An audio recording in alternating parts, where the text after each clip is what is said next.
Okay. Um, Now, the expectation of the teacher, some of that you talked about right at the end there are some of the things that I'm supposed to cover. Um, I'm so glad that Morgan put this thing together for you guys because I know I'm going to miss 2 or 3 things in here. So you'll have it, keep it, use it because this thing is going to be great for you to use in the future. Morgan does so much for us. I'm going to embarrass him a little bit, but he does so much for us. You just can't even imagine. This guy's a bookworm. He's really great. He really does a lot for us, and he puts these things together. So use it. Have it there for you. Expectations of teachers. The first thing is we need to be a good example to the kids. Attend worship services. They need to see you active, see you doing things, see you being there. Get to know these kids. Take this opportunity. They're great kids, and even in the adult classes, you still need to be a good example to your fellow people. But being in the classes, your presence is needed. Um, and he was talking about the team teaching.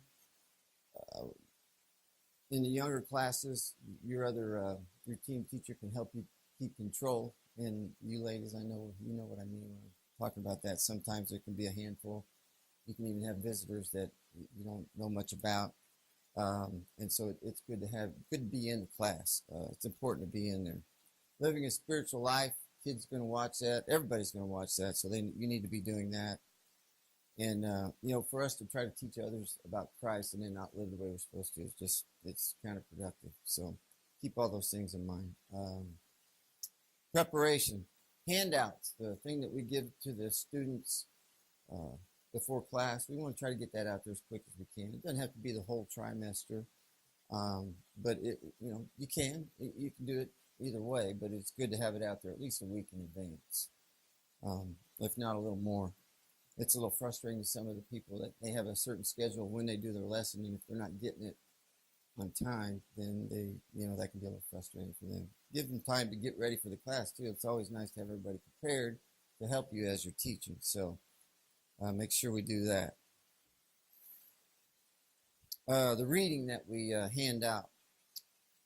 Sometimes we want to go make sure that we don't just use what's in there. Sometimes we might grab something. It might be 12 chapters for a fifth grader to read, and they've got homework, they got everything else. So make sure that the reading that we get, that we assign, that it's feasible to do it. We don't want to ever start assigning so much that it turns out that they're never going to do it. We want them to do what we give them. So be careful with that.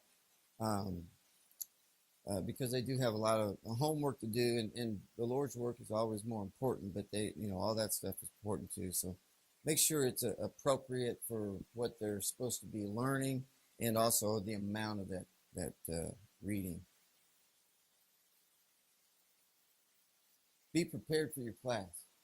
If you go in there winging it, you might fool them for a little while, but you're not going to fool them forever. People can tell when you're prepared and when you're not. So be ready for your classes. Get ready. Take the time. If you don't have time to teach that trimester, then don't do it. And if you get in a bind, come talk to us and we'll help you. And if you run into something in your life that's taking up your time, let us know. But don't ever just go in there and not be prepared. It doesn't do you any good for one thing, and it doesn't do your students any good. So just do the best you can in that area. Lesson plans. They're going to talk about what lesson plans are later on. But you do your lesson plans way in advance usually. And if you wait until it's time to go to class before you start studying, or you don't give yourself enough time, sometimes you're not even going to remember what you were trying to teach them. So make sure you give yourself plenty of time to review those lesson plans before the class. Show up on time. Be there on time. Nothing more frustrating than a class sitting there without a teacher for 5 minutes, and it doesn't look good for you. It doesn't look good for the kids, and it's cheating them for time. So be there early. Greet them when they come in. If you get there a little early, like I said, get to know the kids. Talk to them about what's going on in their life. Get to know them. Class is not a place for personal agendas. It's just not. It's okay to talk about maybe things that are going on in the world right now. or things like that, how they relate to Christianity and things like that. But be careful with that. Don't try to put your agenda on others and uh, take away from your class if you do that too much. Sometimes there might be a little bit of a temptation to know there's a controversial topic and you might kill 15, 20 minutes of your class by talking about it. Try not to do that. Try to stay focused on what you were planning on working on during that class. Don't get hung up on those type of things for the sake of it. Control the class. Again, you have team teaching, but if you're the one that's teaching, set the tone. Be there, be up in front, and let them know who's running the class. Take control. And let's keep the focus on God's Word.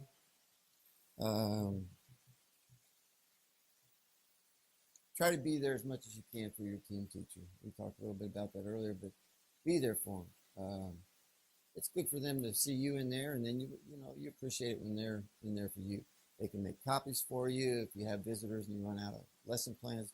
It's always good to have somebody there to help you with unforeseen things, and it's good to have both of you there. Just try to be there as much as you can.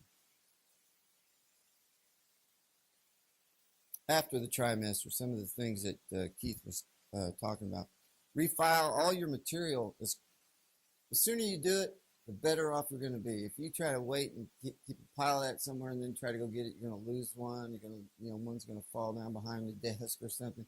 Put that stuff away as soon as you can think about it, because the sooner you get it put away, the more chance it's going to be there, and you're not going to have an empty file when you come back there, like Greg was talking about, because that's happened to a lot of us. I know it's happened to me, and it is frustrating. So make sure you get that stuff refiled as quickly as you can. The things that are in your classroom, as soon as you get done teaching with that class, the next class is going to start a new one. So you don't have, a week or two or a month to get that stuff down off the walls. So get your visuals and things down and get those filed in there in your box or in the file cabinet, wherever it is. Make sure you get all that out of the way, because the next teacher is going to be coming in there to start the next class, as they should be. So, and then filing an electronic version. This to me would be scary, because I wouldn't know how to do it. So I have my wife to do it for me. And if you don't have somebody to do it, ask around. We'll figure out a way to get it done for you. Okay? Because that's very important in this day and age, for someone to be able to just take a disc, pop it in, and see what you've done in that trimester. So that's a little daunting for me, but I could learn it if I need to. So anyway.